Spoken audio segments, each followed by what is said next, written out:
Hey everyone, I'm in Hogwarts Legacy and I want to show you how to unlock mounts. All you need to do is keep playing the main quest line in the game and eventually you will get to this quest called the High Keep. Once you complete that quest, you will unlock a mount that you can use. You can ride around on your mount, you can also fly on your mount. Now, spoiler here, I'm going to show you the mount, so if you don't want to see this, you want to finish looking at the video now. But if you want to see how mounts work, that's what I'm going to show you here. So we're back out of here.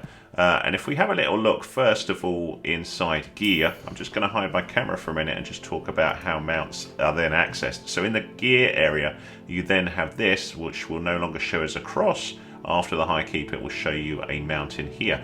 Now, if we look at this, the mount that you will get access to is this one, High Wing. A nice cool hippogriff, this white hippogriff.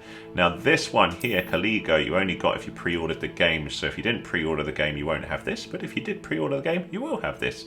Your other one is Sepulchria. This was part of the Dark Arts pack, which was an optional additional pack. You can still buy this pack, I think it's £17.99 or $17.99. It also gives you some cool cosmetic clothes that you can wear as well, the Dark Arts pack and a Dark Arts Battle Arena, but you can use any of these mounts. So just to keep it simple, I'll show you the mount that you're going to get, which is High Wing. So you select whichever mount you want to use, and then when we jump out of here, and I jump out again, to access the mount, I hold down LB. That would be whatever button it shows down the bottom left of my character. You see next to that Venomous Tentacular. LB for me, probably L1 on the PlayStation, but I hold that down and my mount shows on the right hand side like you can see there, so it's Y to hit the flying mount. So I do that, out comes my mount, and I can ride around. Put my camera back on now, we've done all that work. We can ride around just with the left stick, or I can hold down a right trigger, that would be R2 on the PlayStation, to run around on my mount. Sorry about that, just run you over, which is pretty cool. And then if I let the right trigger go, we go like that. But more importantly, we can we can fly. So for me, that's holding down A. That would be X on the PlayStation.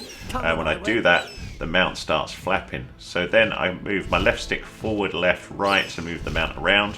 And then depending on whether you've inverted the flight controls, it may be up on the right D-pad or down to go up, but I flip them up, so I'm pulling down to go up in the sky. And then you can right trigger to flap a little bit faster and get a bit more speed. You can't get masses of speed. There's no boost as far as I'm aware on the flying mounts, but they are pretty cool.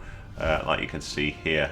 Just before we finish up, I'll show you the other two mounts as well. So also a point is B, which used to descend, or does descend with the broom, doesn't seem to work with the mount. You have to sort of fly down with the mount to land, and then the mount will automatically land there. So I'll just show you the other two just before we finish off. So we're going to my gear again, and it's just hiding behind me, but you know where it is now. So good point there. If I want to switch mount, I need to dismount, which is hold down B, or circle on the PlayStation. Not sure on the PC, so sorry if you're on that, but let's just go to that gear, and I'll just show you the other two.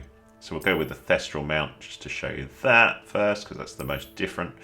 It looks pretty cool.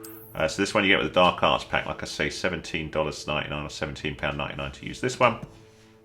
So we come back out again, LB, and then it's Y or triangle on the PlayStation. And here is this mount, which looks pretty cool. So again, it's exactly the same controls.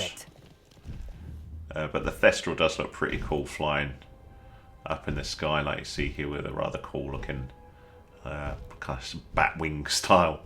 It does look pretty awesome, as you can see. So the last one I'll show you is the Onyx one, which you got for pre-ordering.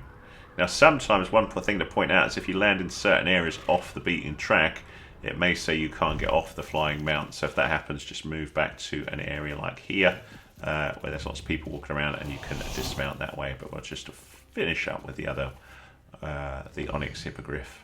So I'll just show you Caligo. So in here, we change the mount. The fourth one, there is another mount that opens up much later in the game, like right near the end, so I can't show you that because I haven't unlocked that yet. Too busy doing walkthrough gameplay. So again, we do the same thing, and here's Caligo. So exactly the same as the Hippogriff, just black rather than white. Just look pretty cool.